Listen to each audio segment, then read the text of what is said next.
Ang paksa natin ngayong sambang umaga ay mga biyayang hatid ng pagkakatawang tao ni Jesus. Ano nga?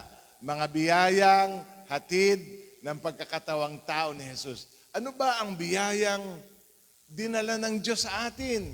Sabi ng Propeta Isaias, ang iyong mga pagpapalay katulad ng masinsing patak ng ulan. Alam niyo, na-observe ninyo yung ulan, Siya'y masinsin at siya'y sunod-sunod na pumapatak galing sa langit. Ganito ang sabi ni Juan sa Ebanghelyo ni Juan, Kabanatang 1, talatang 16. Babasahin ko mula sa talatang 14 dyan, 1:14 to 16. Naging tao ang salita, si Jesus. Siya'y nanirahan sa piling natin. Nakita namin ang kanyang kapangyarihan at kadakilaan, puspos ng pag-ibig at katapatan. Tinanggap niya mula sa Ama ang kapangyarihan at kadakilaang ito bilang bugtong na anak. Nagpatotoo si Juan tungkol sa kanya at ganito ang kanyang sigaw. Siya ang tinutukoy ko ng aking sabihin. Ang darating na kasunod ko'y higit sa akin sapagkat siya na bago pa ako ipinganak. At dahil siya'y puspos ng pag-ibig, tayong lahat ay tumanggap mula sa Kanya ng abot-abot na pagpapala. Amen?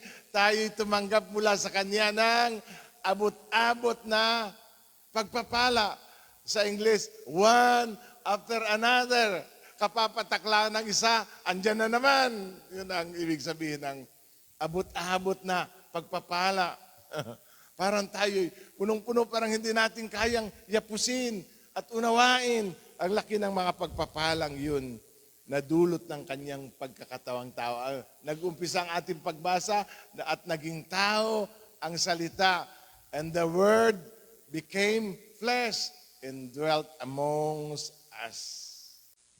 Ang mga mensahe ngayong sambang umaga ay extension pa rin ng Ebanghelyo. Alam ninyo ang basta pinag-usapan si Jesus, yan ay tumutukoy sa Ebanghelyo ng ating Panginoon.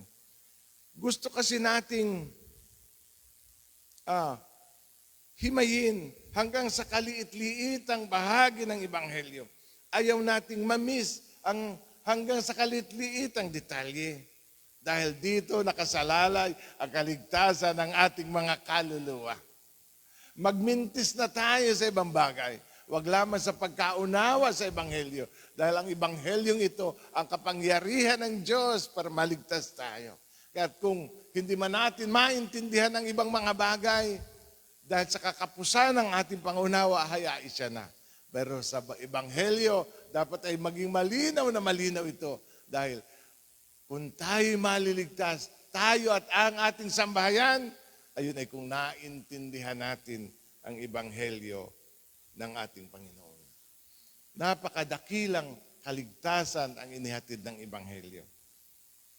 Sa ating pag-uumpisa, buksan pa ninyo sa Hebreo 2, 1 hanggang 3. Hebreo 2, 1 hanggang 3. Kaya dapat nating panghawakang mabuti ang katotohanang narinig natin upang hindi tayo maligaw.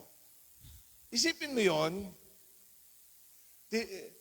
tinanggap na natin, ngunit kailangan pa rin nating panghawakang mabuti, baka daw tayo maligaw. Ibig sabihin, meron pang kapangyarihang gustong magligaw sa atin, gustong mandaya sa atin, gayong hawak na natin ang katotohanan. Bagamat alam na natin, bagamat napakinggan na natin, dapat pa rin natin panghawakang mabuti. Baka pa makawala. Baka ang pagkakahawak natin ay malubay. At tayo mailigaw ng marami. Tutuloy ko ang basa. Ang salitang ipinahayag ng mga anghel ay napatunayang totoo at bawat sumuway o lumabag dito ay tumanggap ng kaukulang parusa. Gayun din naman, hindi tayo makakaiwas sa parusa. Ginuhitan ba ninyo yun?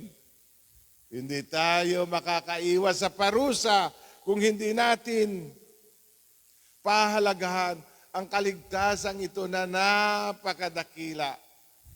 Napakadakila daw ng kaligtasang hatid ng Ebanghelyo na kung ito'y hindi natin pahalagahan sa iba't ibang version ng Ingles, ang ginamit na salita ay ignore. Ginamit pa ang salitang neglect.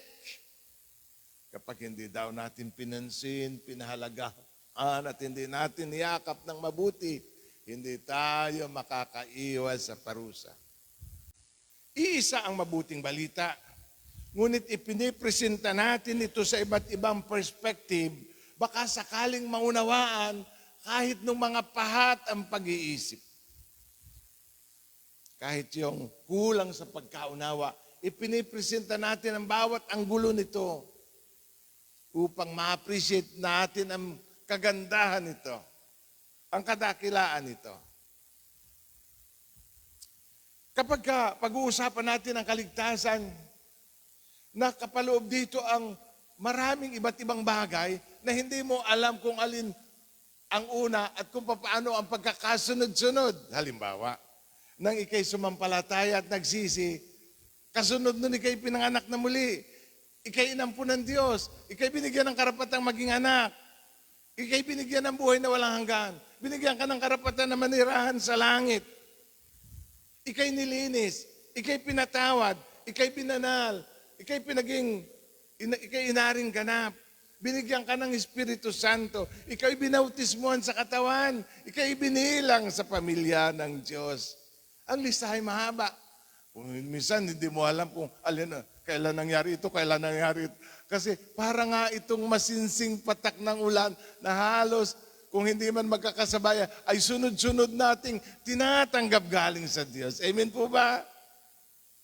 Ganun ang pagpapala at biyayang hatid ng pagkakatawang tao ni Jesus. At ang unang paksa natin ngayong umaga, ang unang pagpapala na hindi ko masasabing ito ang una, ito ang isa. Ito ang isa sa pinakamahalaga ng pagpapalang hatid ng pagkakatawang tao ni Jesus. Kapatawaran. Forgiveness. Yan ang isang natamo natin dahil sa pagparito ng ating Panginoong Jesus. At ipipresenta ko ang kapatawaran sa kanyang apat na mukha. Nakapunta na siguro kayo doon sa perya. Alam niyo yung dice, yung inaitsang ganon. Yun ay parang square, parang Japanese hopya. Na kung one din, doon sa lahat ay one ang nakasulat. Kung two. Alam niyo kung ano yung dice. Yung puti na iniitsa sa ganyan sa perya. Iisa siya. Pero ang kapatawaran ay hahalintura ko parang dice na merong apat na mukha. Ang tanong ko, ano ang ginagawa ng Diyos sa oras na tayo kanyang patawarin? Tandaan ninyo, ano ang ginagawa ng Diyos sa oras na tayo kanyang patawarin? Ang una, binubura niya ang kasalanan sa kanyang listahan. Sa Apokalipsis 20, talatang 11, ganito. Pagkatapos nito, Revelation chapter 20 verse 11. Nakita ko ang isang malaking tronong puti at ang nakaluklok doon na parang ang langit sa kanyang harapan at hindi na nakitang muli. At nakita kong nakatayo sa harap ng trono ang mga namatay, maging dakila at maging hamak. At binuksan ng mga aklat. Binuksan niya ang isa pang aklat, ang aklat ng buhay. Hinatulan ng mga patay ayon sa kanilang gawa, ayon sa nakasulat sa mga aklat. Okay. Tingnan ninyo ang picture sa dulo ng panahon. Ito yung katapusan ng... Kasi sa talatang ito, wala na raw ang lupa, wala na rin ang langit. At lahat ng mga patay ay nakatayo sa harap ng Diyos. Ito ang nakita ni John. Nakatayo sila dahil sila ay huhukuman ng Diyos. Alam mo sa husgado, pag inabasahan ka ng hatol, inapatayo ka. Ganon din sa huling paghukom. Ang lahat ng tao ay tatayo At bakit ka nakatayo? Dahil pananagutan mo kung ano man ang hatol ng Diyos. At naroon ang mga aklat.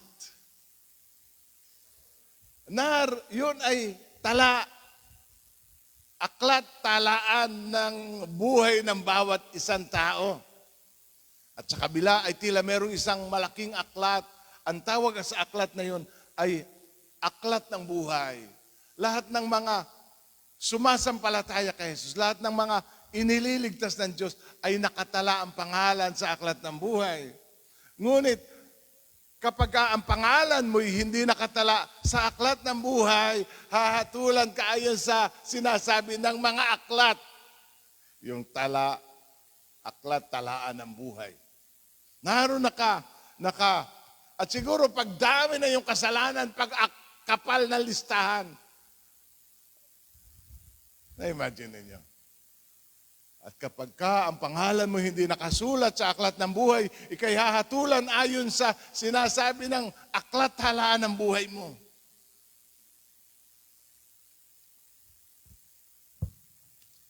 At lahat ay nakatayo, maging dakila man o hamak. At sila hahatulan tungkol sa kanilang eternal destiny. Sino naman ang nakasulat sa aklat ng buhay? Sabi sa 21:27, doon din sa Revelation 21:27. Ngunit hindi makapapasok doon ang anumang bagay na marumi sa paningin ng Diyos. Ang sino mang gumagawa ng kahihiyan, ang mga sinungaling, yun lamang ang pangalay nakasulat sa aklat ng buhay na iniingatan ng kordero ang makapapasok doon. Alam natin yung kordero ng Diyos ay si Jesus. Hawak ni Jesus ang aklat ng buhay. At siya ang nagtatala ng mga pangalan ng lahat ng mga nagtiwala sa Kanya at nagbigay ng buhay para sa Kanya. Hahatulan ang tao ayon sa kanilang kaugnayan kay Jesus. Padalawa, hahatulan ang tao ayon sa kanilang ginawa. Ngayon, saan mo gustong hatulan ka ng Diyos? Nais mo bang hatulan ka ng Diyos ayon sa iyong kaugnayan kay Jesus? Kung ano ang ginawa mo kay Jesus nung nabubuhay ka pa? O hahatulan ka ng Diyos ayon sa pinagagawa mo sa mundong ito?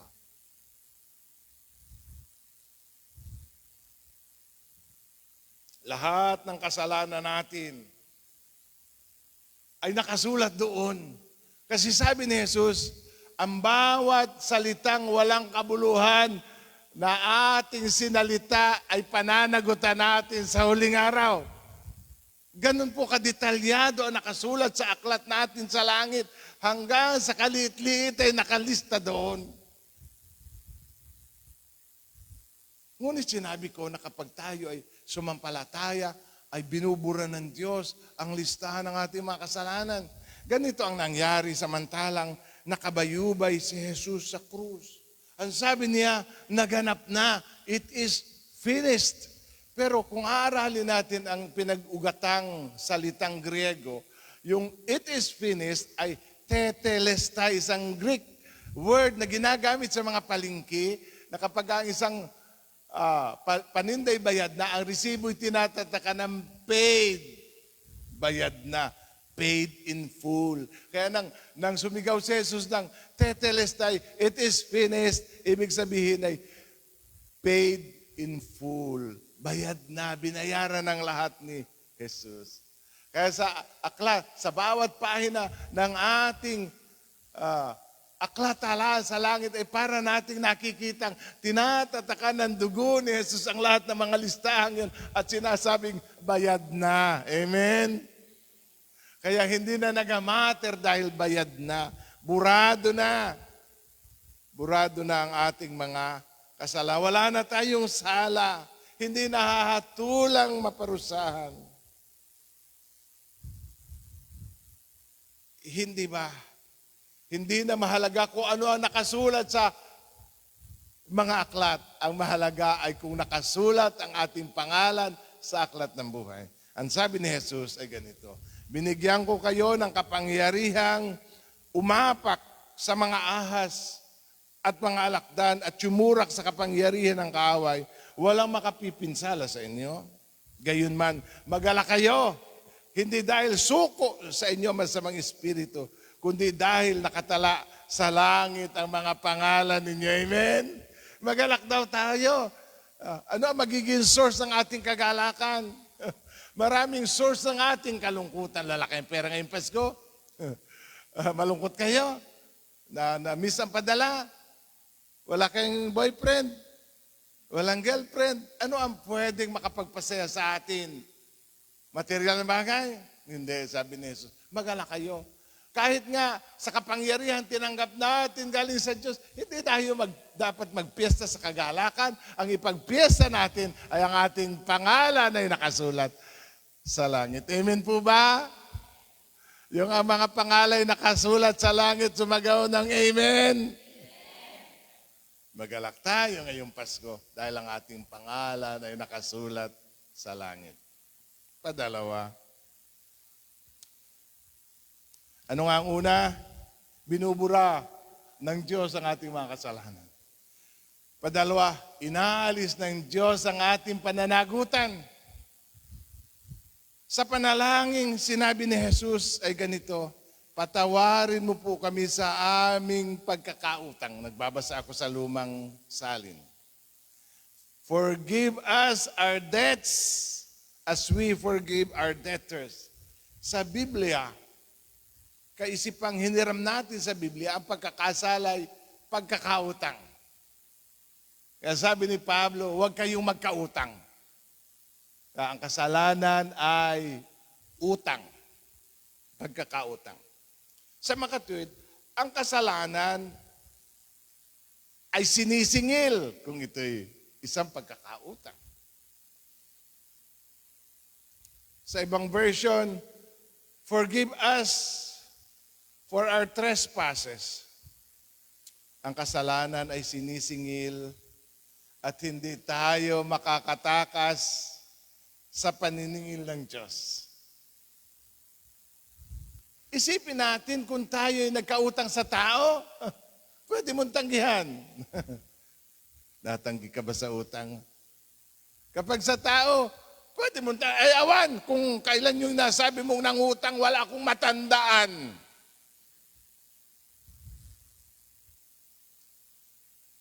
Pwede mong ipagwalang bahala, patay malisya.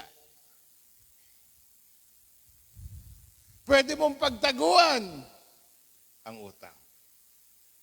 Pwede mong pagtakpan ang utang.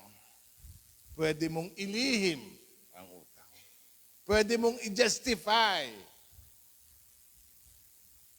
Ngunit ang kasalanan na utang natin sa Diyos ay hindi natin pwedeng pagtaguan, hindi natin pwedeng takbuhan, hindi natin pwedeng ipagwalang bahala.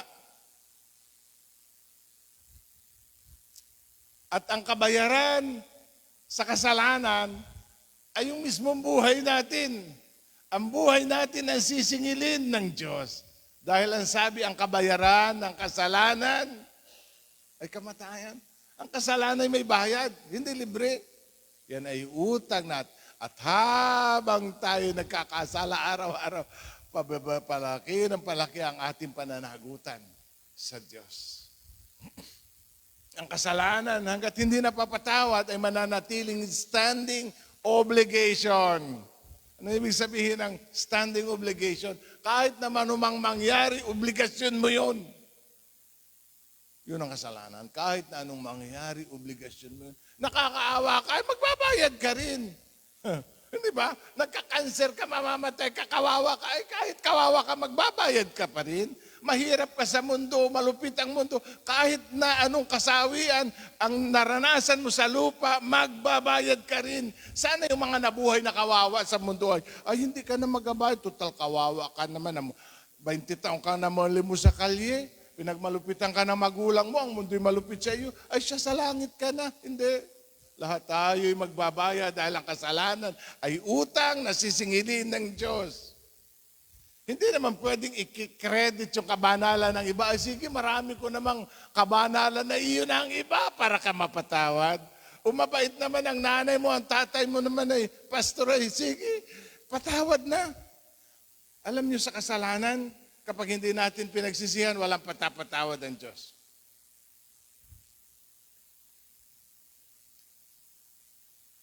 Ang kasalanan ay isang mabigat na pasanin na dala-dala natin at hindi ka makakaalis sa pananagutang iyon. Malibang ikaw ay patawarin. Ang pananagutan ay parang nakadagan sa iyo. Nakadagan sa iyo. Para bagang ikaw ay may patong sa ulo na sabi ni Cain nung siya'y sintensyahan ng Diyos, mabigat ang sintensya ng Diyos. Siya'y nag-alala. Ang sabi niya sa Diyos, ay di ako'y papatayin ng sino mang makakakita sa akin. Ayun ang kasalanan, dala-dala mo kahit saan ka magpunta. At ikaw ay nasa panganib, araw at gabi, saan ka man pumunta, ano man ang iyong kalagayan. Alam niyo, sa regeneration, yung kapanganak ang muli, kung saan binubuhay ng Diyos ang ating diwa at spirito. Binibigyan niya tayo ng functional conscience at inadeposit niya ang kanyang spirito para makita natin ang bigat ng ating kasalanan.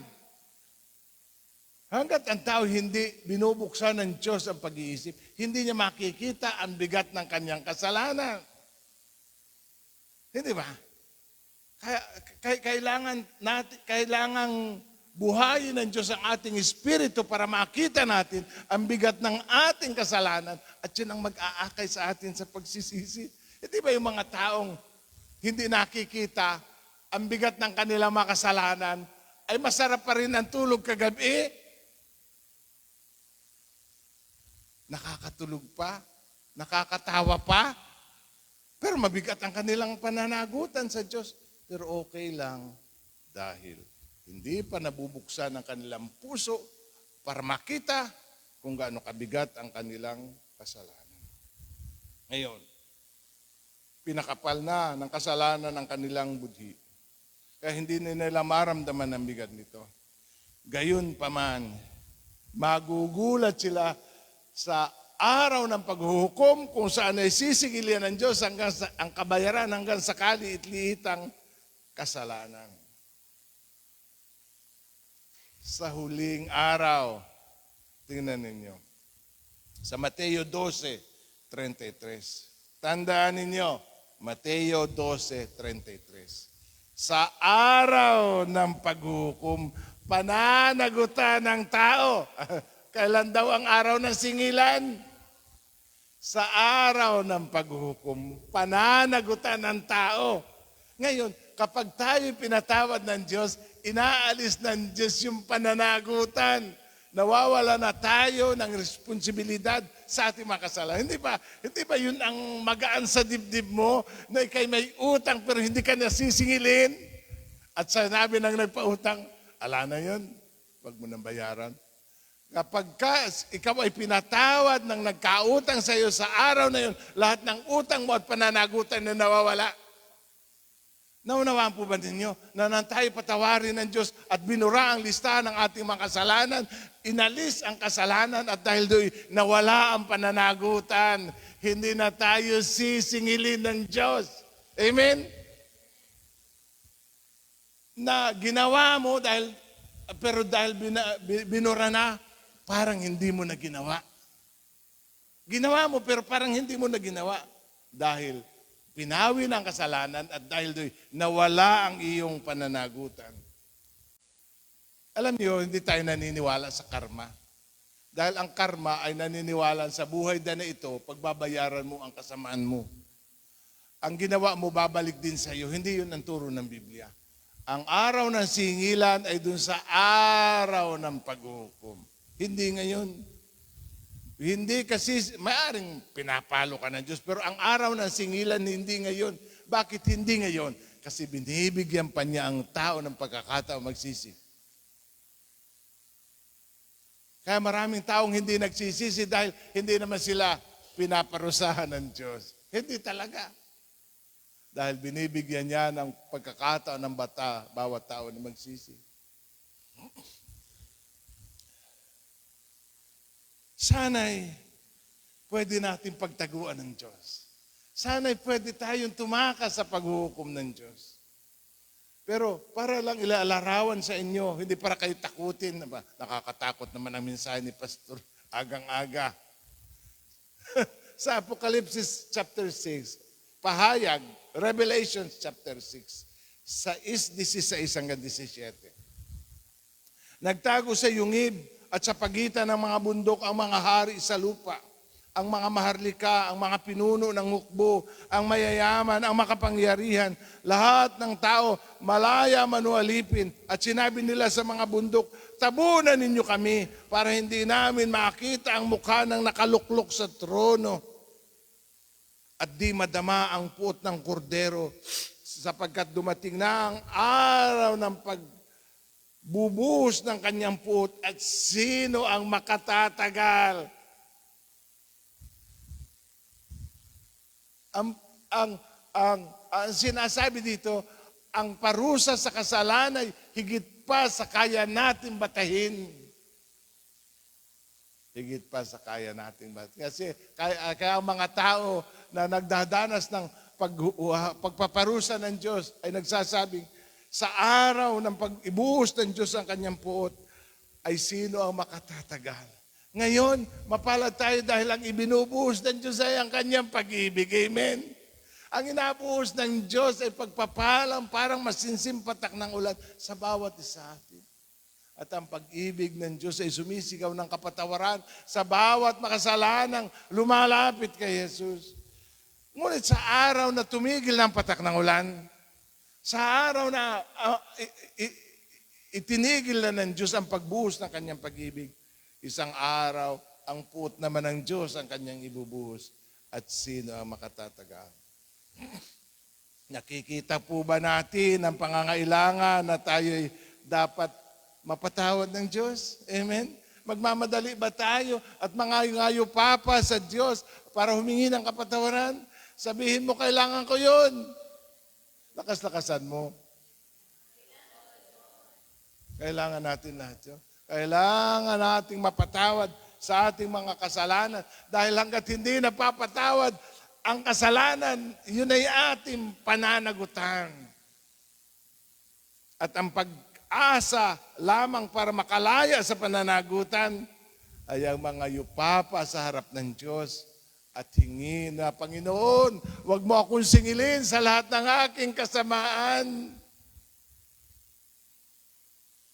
Dahil kulang pa ang aking buhay para ibayad sa aking mga kasalanan. Sa araw ng paghuhukom, ipagkakait ng Diyos ang kanyang habag. Walang habag. Sa paghuhukom, nahahabag ang Diyos, ngunit hindi niya ipadadama iyon.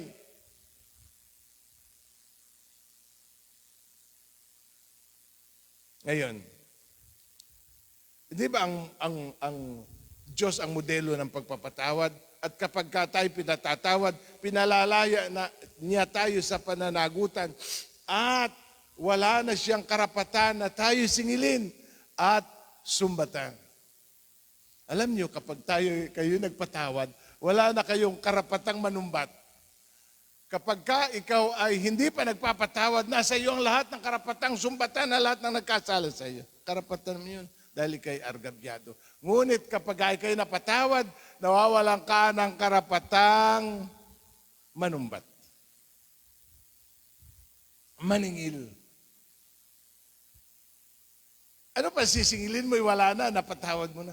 Wala ka nang sisingilin, wala ka nang dapat isumbat. Kung ikaw ay nagpatawad na pero nanunumbat ka pa rin, baka hindi mo naiintindihan kung ano ang pagpapatawad. Sa pagpapatawad, nawawalan ka ng karapatang singilin siya at sumbatan. Technically, wala ka ng karapatang maghiganti. Dahil sa oras na ikay nagpatawad, wala na siyang sagutin sa iyo. Kaya kapag tayo pinatawad ng Diyos sa pamamagitan ni Jesus, wala na tayong sagutin sa harap ng Diyos. Tayo malaya na. Kaya napapansin ba ninyo ng mga nakaranas ng pagpapatawad ng Diyos na ang kagaanan ng pakiramdam, yung bigat na nasa konsensya ay nawawala at nagkakaroon ka ng kapanatagan sa Diyos. You are at peace with God. Nakapagpapahinga ka sa harap ng Diyos dahil alam mo ang Diyos ay hindi naman galit sa iyo. Dahil alam mo na wala ka nang sagutin sa Diyos. Ganon siguro kasarap yung mamatay sa huling araw na, abay, wala akong sasagutin sa Diyos dahil lahat ng aking mga kasalanan ay pinagsisihan ko na at lahat ay pinatawad na ng Diyos. Nagawa mo na ba yun? Amen? Para kung hindi na tayo magising mamayang madaling araw at ito na ang huling sambang umaga natin, wala tayong sagutin sa Diyos. O sabihin sa katabi sana, wala na tayong sagutin sa Diyos. Ngayong Pasko, sabihin natin, wala nang utang. Wala na tayong utang sa Diyos. Dahil sa pagpapatawad, tinatapos na ng Diyos ang kwento ng ating nakaraan. Patatlo, kinakalimutan ng Diyos. Ano ang una? Binubura ng Diyos sa listahan. Padalwa, inaalis na ng Diyos ang ating pananagutang. Patatlo, kinakalimutan na ng Diyos. Sabi, sapagkat, sa Hebreo 8:12, sapagkat ipinatawad ko sa kanila ang kanilang kasalanan at lilimutin ko na ang kanilang kasamaan. Kung English Bible, I will remember no more, sabi ng Diyos. Alam ninyo, may kasabihan, to forgive is to forget. Ngayon, nakakalimutan ba talaga ng Diyos ang masama nating ginawa? Kung ang Diyos ay merong perfect memory at walang bagay sa nakaraan ang nadidelete, kung paano nagpatawad ka, pinapatawad mo na siya, hindi mo na siya sinisingil, pero may pagkakataong naalaala mo. Siguro pag nag-ulyanin ka na hindi mo na maalala, pero hanggat ang memorya ay buhay at nariyan, maaalala mo. Pero nagpapasya ka na huwag nang alalahanin. Kaya hindi naman ibig sabihin na kalilimutan na ng Diyos, hindi na niya maaalala. Naaalaala pa niya. Ngunit ang Diyos ay nagpasyang, hindi ko naaalalahanin. I will remember no more. Kasi ang Diyos na omniscient, ibig sabihin ay nalalaman niya ang lahat ng bagay sa nakaraan, sa kasalukuyan at sa darating. Paano niya malilimutan ang ating mga kasalanan? Sadya niyang kinalilimutan. Yun ang ibig sabihin ng hindi na niya alalahanin. Pa siya'y nagpapasya na hindi na niya yun aalalahanin. Ibig sabihin, hindi na niya iyon uungkatin. Kayo ba ay nagpatawad na sa inyong asawa, tapos pag nag-away na naman kayo, mula na naman doon sa number 1, uungkitin na naman ninyo ang bawat chapter na yun. Parang hindi na natapos-tapos ang kwento ng nakaraan. Pag tayo nagpapatawad, hindi na nagamatter, yun wala na yun. Kaya kung halimbawa ipinatawad mo na ang 1 to 10, pag nagsumbatan kayo, huwag mo nang asama yung 1 to 10, mag-aumpisa ka sa number 11. Tayo laging balik ng balik doon sa chapter 1. Hindi na natapos. Alam niyo para tapusin ang kwento ng ating nakaraan, hindi na inuungkat na ng Diyos sa atin. Hindi ang Diyos ang nagpapaalaala ng iyong nakaraan. Si Satanas ang nagpapaalaala ng iyong nakaraan. Tingnan mo ang Biblia. Hindi ang Diyos ang nagpapaalaala ng ating kahapon. Si Satanas ang nagpapaalaala ng ating kahapon. Kaya kapag bumabalik sa alaala mo ang masamang nakaraan, hindi ang Diyos ang nasa tabi mo, si Satanas. Hindi ba ikay nagputa nung araw? Hindi ba ikay nagnakaw nung araw? Hindi ba ikaw kung sumagot sa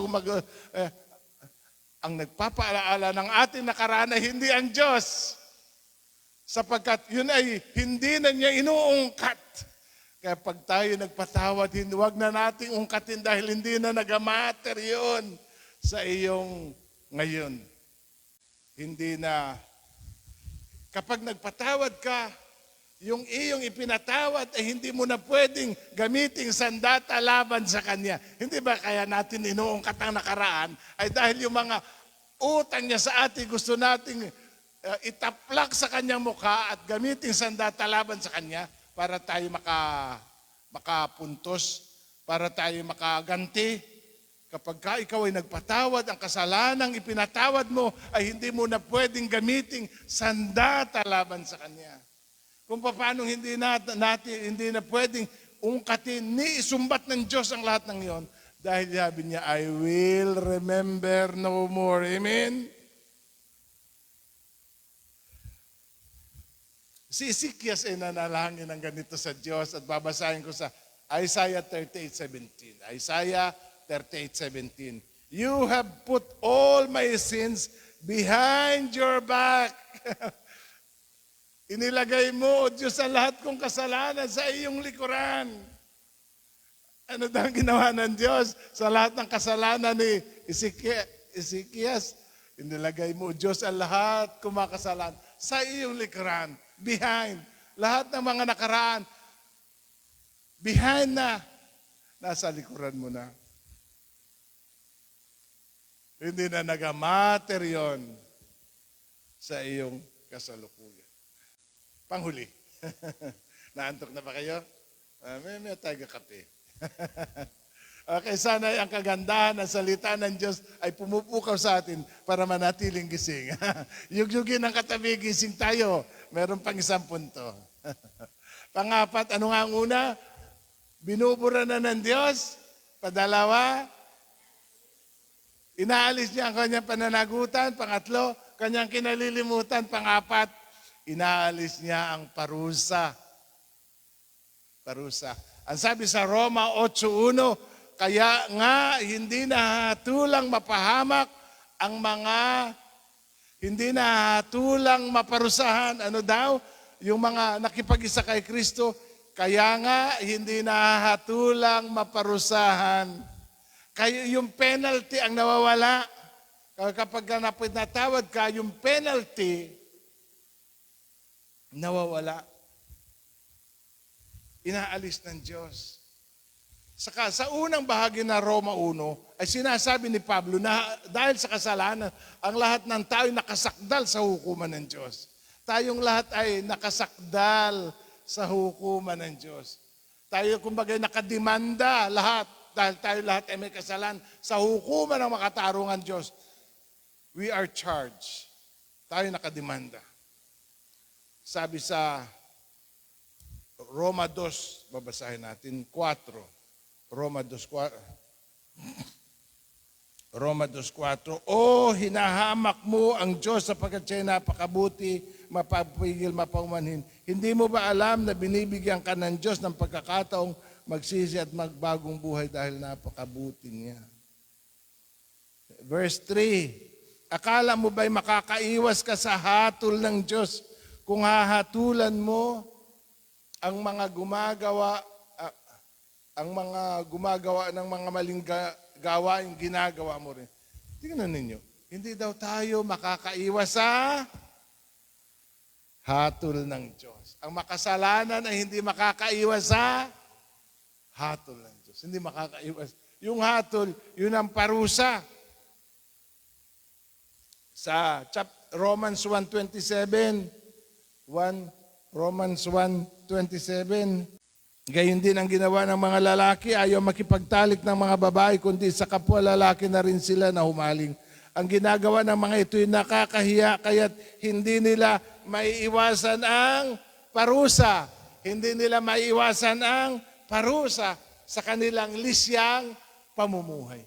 Hindi tayo makakaiwas sa parusa kung hindi natin tatanggapin ang kapatawaran ng Diyos sa pamamagitan ni Jesus. Hindi tayo makaliligtas sa parusa. Ngunit kapag tayo pinatawad na ng Diyos, ay tayo ay ligtas na sa parusa dahil inakansela na yung parusa. Ginuhitan ba ninyong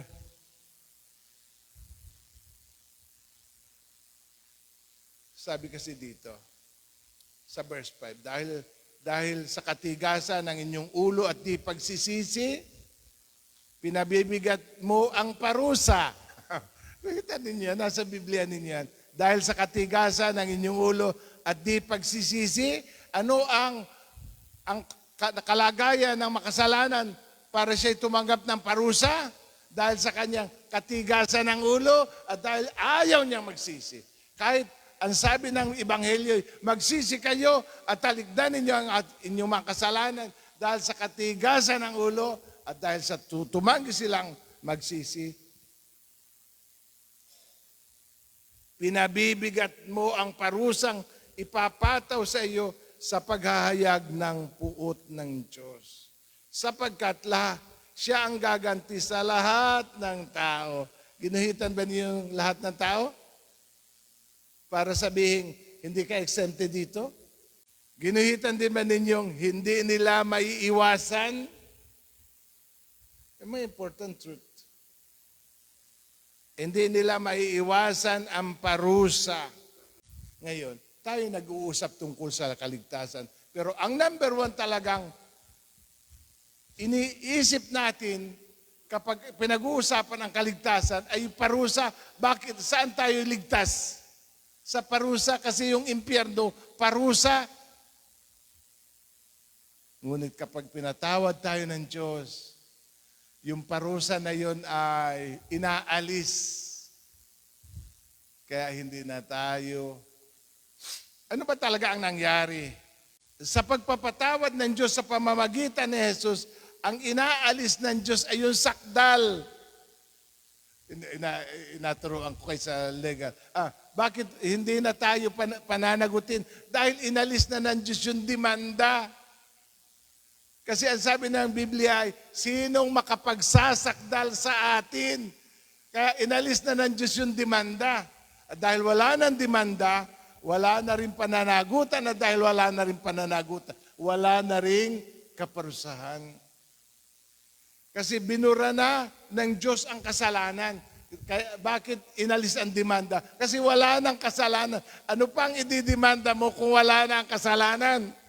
Hindi ba ganun? Kaya nademanda mo ang tao doon sa kasalanan dahil gusto mong papanagutin siya sa kanyang kasalanan at gusto mo rin siyang maparusahan. Ano ang ginagawa ng Diyos? Inaalis ang kasalanan. At pag wala ng kasalanan, wala na yung charge, wala na yung demanda. At dahil wala ng demanda, wala ng pananagutan. At dahil wala ng pananagutan, wala na rin kaparusahan. Amen? Palakpakan natin ang Panginoon. Dahil tayo'y nilinis na. Ano pang ididemanda? Sino pang magdidemanda sa atin? Si Satanas? Si Jesus? Basahin ninyo yung sino ang makapaghiwalay sa atin sa pag-ibig ng Diyos. Sino ang makapaghaharap ng sakdal laban sa mga pinatawad ng Diyos? Wala na, sapagkat tayo nilinis na. Sabi sa Isaiah, tayo'y ginawang maputing-maputi. O sa ibang salita, tayo'y ginawang busilak sa kaputian. Hindi ba pag tinitingnan tayo ng Diyos sa kanyang hukuman, we are perfect in Christ? We are perfect in Christ. Wala na. Ano pang pananagutan natin sa langit kung wala na tayong kasalanan? Nasaan ang mga kasalanan? Nasaan ang karumihan? Naroon na sa krus ang ating sapagkat ang ating lumang pagkatao ay ipinako na sa krus. Kaya kapag binubulungan ka ni Satanas tungkol sa iyo nakaraan, wala na, naroon na sa krus. Doon mo puntahan. Wala na. At sa prinsipyo ng batas, hindi na tayo pwedeng isakdal ng sino man. Kasi yung principle of double jeopardy, hindi mo pwedeng isakdal, idemanda ng 2 beses ang isang tao sa isang kasalanan. Tayo na-demanda na sa krus at doon, yung penalty ay ipinataw na. So ano pang sisingilin sa atin? Wala na. Tungkol sa pagpapatawad ng Diyos, ay sabi,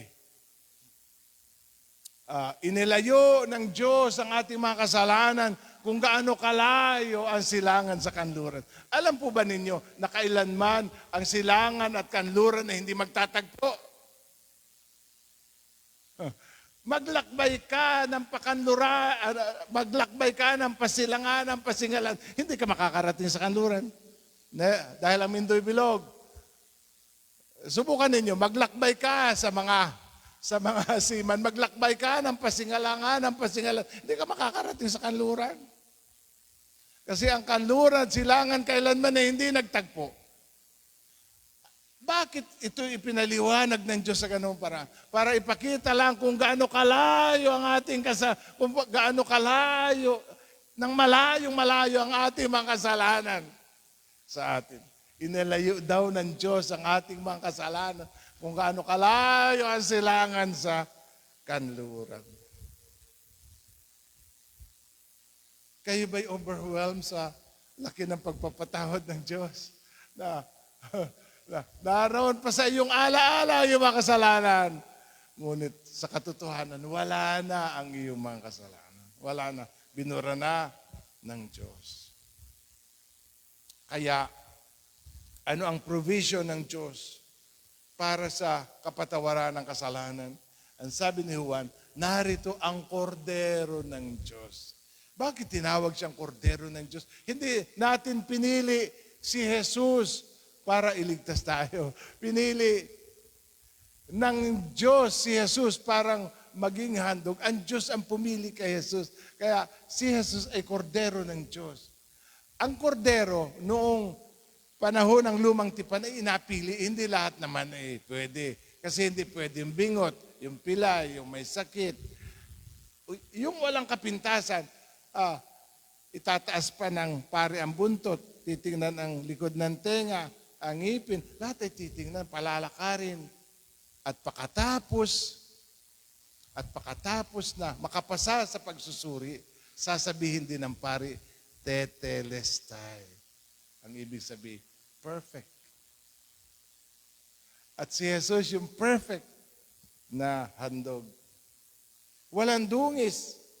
Kaya't sa pamamagitan ng kanyang kamatayan, ay napapatawad ang lahat ng taong lumalapit sa Diyos sa pamamagitan niya. Sa pamamagitan lamang niya. Gusto ko magwakas sa isang pastor na lumikha siya isang Baptist American pastor, ng pangalan ay si Robert Lowry. Ang pamagat ng kanyang himno'y Nothing But the Blood. At sa wikang Tagalog at sa wikang Ingles ay kapwa kong babasahin sa inyo.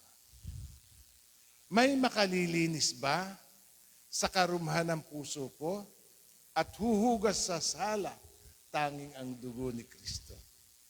Balong ng pag-asa, panlinis sa puso ko, panghugas sa sala tanging ang dugo ni Kristo. Kung patawad ang nais, magpasakop kay Kristo, puso mo ay lilinis tanging sa dugo ni Kristo. Tayo'y may katubusan. Dahil sa dugo ni Kristo, ang ating kabanalan tanging sa dugo ni Kristo. At nagtapos siya. Siya ang aking pag-asa at kapayapaang tunay. Langit, manalig ka sa dugo ni Kristo lamang. Mas simple sa English, sabi, what can wash away my sin? Nothing but the blood of Jesus. What makes me whole again? Nothing but the blood of Jesus. Oh, precious is the flow that makes me white as snow. No other fount I know. Nothing but the blood of Jesus. This is all my hope and peace, nothing but the blood of Jesus. This is all my righteousness, nothing but the blood of Jesus. Glory, glory, this I sing, nothing but the blood of Jesus. All my praise